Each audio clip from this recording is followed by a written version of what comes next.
Hello बच्चों, कैसे हैं आप सब। आज हम बात करने वाले हैं बच्चों डाइजेशन एंड अब्जॉर्प्शन में हम बात करेंगे digestion of starch, carbohydrate, protein and fat की बात करेंगे। तो सबसे पहले हम स्टार्ट करते हैं बच्चों, कहाँ से। सबसे पहले डाइजेशन जानते हैं कहलाता क्या है। डाइजेशन क्या कहलाता है बच्चों। Digestion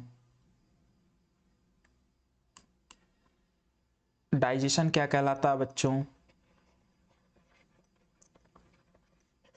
Digestion is a process conversion of complex non-diffusible food substance into simple diffusible form। अब इसका मतलब क्या है अकॉर्डिंग टू दी एनसीईआरटी। ये एनसीईआरटी की डेफिनेशन है बच्चों। क्या होता है, जो हमारा फूड है वो कैसा है, कॉम्प्लेक्स है। कैसा है बच्चों, कॉम्प्लेक्स फूड है। कॉम्प्लेक्स फूड को सिंपल फॉर्म में कन्वर्ट करने की जो प्रोसेस होती है उसको, सिंपल का मतलब क्या है, जो बॉडी अब्जॉर्प्शन कर सके, इंटेस्टाइन से अब्जॉर्प्शन हो सके, उसके कन्वर्जन को क्या बोलते हैं हम बच्चों। उसके कन्वर्जन को हम कहते हैं, ये मान लेते हैं हमारे इंटेस्टाइन है। तो यहां पास क्या हुआ, हमने पॉलीसेकेराइड था, पॉलीसेकेराइड को हमने क्या किया, या कोई भी है पॉलीपेप्टाइड है, मतलब पॉलीमर फॉर्म में है, उसको मोनोमर फॉर्म में कन्वर्ट किया। अब इसको हम कहाँ ले जाएंगे, ब्लड वेसल्स। तो यहां से अब्जॉर्प्शन होगा, तो इतना तोड़ा जाए कि उसका अब्जॉर्प्शन हो सके। यदि उसको इतना नहीं तोड़ा गया तो अब डाइजेशन कंप्लीट नहीं हुआ है। ओके बच्चों, आगे चले। नेक्स्ट हम बात करते हैं। तो डाइजेशन जो है किस किस मूवमेंट, डाइजेशन दो तरह से होता है, एक मैकेनिकल होता है, दूसरा केमिकल होता है। Chemical by the enzymes, mechanical by the cutting, crushing, peristalsis movement, इन सब के द्वारा होता है। आगे चले बच्चों। तो भैया ये देखो, ये क्या है, आपका सबका फेवरेट दिख रहा है कुछ, पिज्जा। अब पिज्जा ये है कॉम्प्लेक्स मॉलिक्यूल है। क्या है, कॉम्प्लेक्स है। इसको हमारी सेल यूटिलाइज नहीं कर सकती, तो इसको क्या करेंगे हम, सिंपल फॉर्म में कन्वर्ट करेंगे, सिंपल फॉर्म में कन्वर्ट करेंगे। ठीक, तो कौन सी प्रोसेस द्वारा, फिजिकल एंड केमिकल चेंजेस। तो इससे क्या होगा, simple and soluble absorbable form में कन्वर्ट करेंगे, जिसके कारण क्या हो सके, अब्जॉर्प्शन हो सके और ये ब्लड में डिफ्यूज कर जाए। तो ये सारी प्रोसेस होती है। सबसे पहले क्या खाया हमने, पिज्जा खाया। पानी आ गया बच्चों के मुंह पे। किस किस के, कौन कौन पिज्जा खाएगा, जो जो पिज्जा खाएगा जल्दी से चैनल को सब्सक्राइब कर दो, उन सबको पिज्जा मिलेगा। अपने दोस्तों को शेयर कर दो। ठीक, next physical and chemical changes हुआ उसमें, मतलब फिजिकल मतलब उसको छोटे छोटे पार्टिकल में तोड़ दिया, केमिकल और ज्यादा बॉन्ड को उनके ब्रेकेज कर दिया, जो उनके एक दूसरे से जुड़े हुए थे, उनके बंध थे, बॉन्ड थे एक दूसरे से, जन्मों जन्मों का साथ था, उनको हमने क्या कर दिया, अलग कर दिया। अब उसको सिंपल फॉर्म में कन्वर्ट कर दिया। अब वो बेचारा अकेले रहने लगा, तो अकेले रहने लगे तो उसको कहीं भी ले जाओ, तो उसको कहाँ ले जाएंगे, हम ब्लड के अंदर ले जाएंगे। ओके, तो इतना तोड़ा उसको कि वो कहीं भी चला जाता है, तो उसको हम क्या बोलेंगे, डाइजेशन। आगे चले बच्चों। तो मैकेनिकल में मैं बता चुका हूं क्या क्या होता है, मैस्टिकेशन होता है, चर्निंग, पेरिस्टालसिस मूवमेंट। केमिकल्स में जो होते हैं डिफरेंट एंजाइम्स होते हैं, प्रोटीन के लिए अलग होते हैं, कार्बोहाइड्रेट के लिए अलग होते हैं। ओके, आगे चले। नेक्स्ट बच्चों,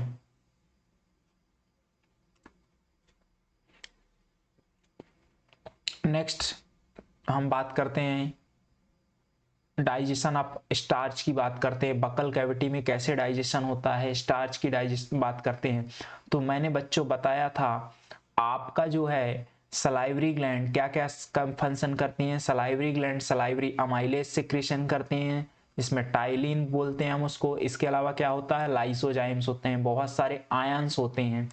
ठीक, तो क्या होता है बच्चों, इसके अलावा म्यूकस का भी सिक्रीशन करती हैं। ठीक, तो सबसे पहले डाइजेशन ऑफ हम कार्बोहाइड्रेट की बात करते हैं। किसके डाइजेशन की बात करते हैं बच्चों, डाइजेशन ऑफ कार्बोहाइड्रेट। किसके डाइजेशन की बात करते हैं बच्चों, डाइजेशन ऑफ कार्बोहाइड्रेट की बात करें तो सबसे पहले खाना खाया तो कहाँ आया, ओरल कैविटी में। तो ओरल कैविटी में आपकी सलाइवरी ग्लैंड सलाइवा का सिक्रीशन करती हैं। किसका सिक्रीशन करती हैं? सलाइवा का। और सलाइवा में क्या होता है बच्चों? टाइलिन या सलाइवरी अमाइलेज एंजाइम होता है। क्या होता है बच्चों? टाइलिन या सलाइवरी अमाइलेज होता है। ये क्या करता है? जो हमने स्टार्च खाया उसको क्या करता है?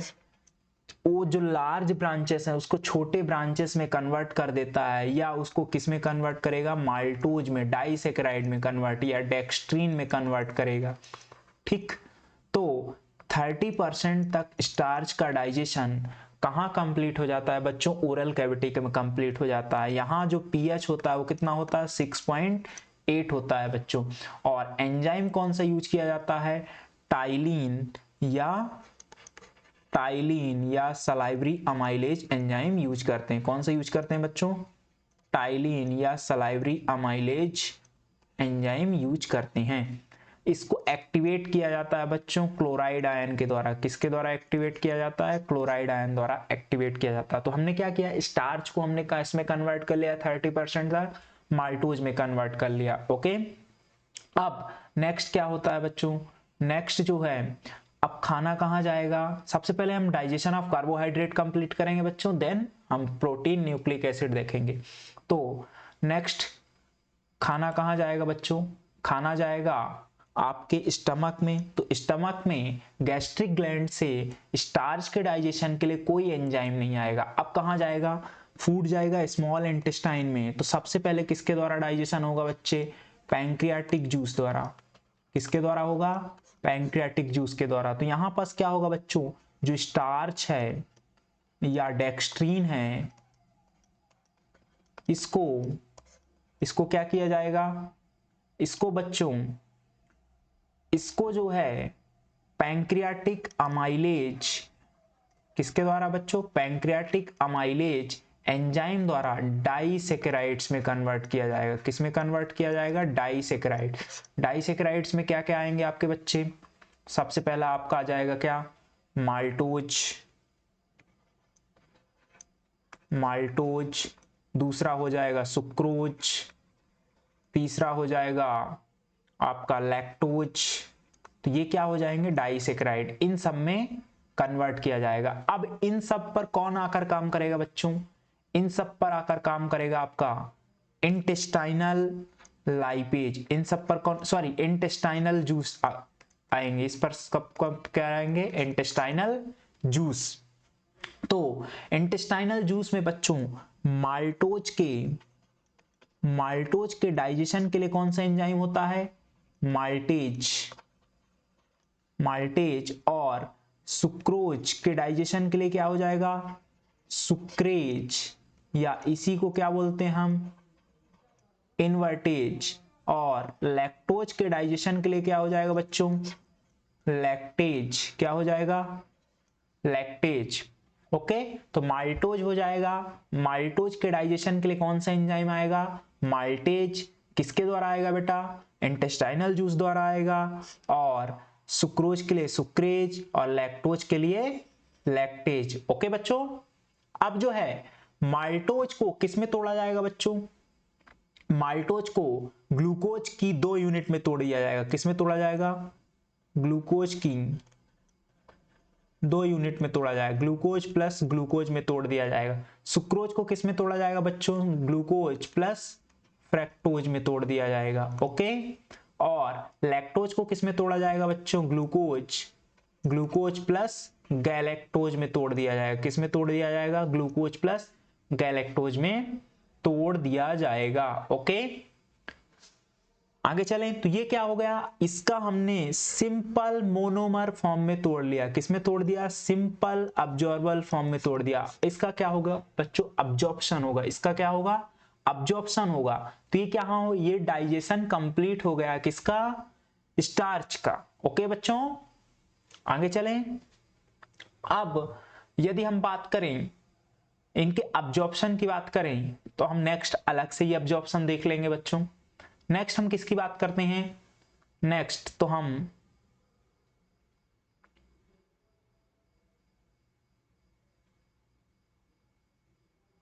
तो हम कुछ यहाँ पास पॉइंट, सबसे पहले डाइजेशन कहाँ स्टार्ट हो जाता है, पहला क्वेश्चन पूछा जाएगा डाइजेशन कहाँ स्टार्ट होता है बच्चों। तो डाइजेशन स्टार्ट हो जाता है आपके माउथ या ओरल कैविटी में स्टार्ट होता है। 30% तक स्टार्च का डाइजेशन हो जाता है यहाँ पास। स्टार्च को किस में कन्वर्ट किया जाता है, माल्टोज या डेक्सट्रीन में कन्वर्ट किया जाता है। यहाँ का पीएच जो है बच्चों कितना होता है, 6.8 होता है। और एंजाइम कौन सा काम करता है, टाइलिन या सलाइवरी अमाइलेज एंजाइम होता है, एक क्लोराइड आयन द्वारा एक्टिवेट किया जाता है। आगे चलें नेक्स्ट। अब जो है बच्चों यहां जो ओरल कैविटी में फूड होता है उसे क्या बोलते हैं हम, बोलस कहते हैं। क्या बोलते हैं, बोलस। आगे चलें नेक्स्ट। तो अब क्या होगा बच्चों, जो फूड बोलस है उसको क्या करेंगे हम, अंदर स्वॉलोइंग करेंगे, डिग्लूटिनेशन करेंगे। तो इसमें कौन हेल्प करेगा, आपका टंग हेल्प करेंगी, पैलेट हेल्प करेगा, ये सारे हेल्प करेंगे।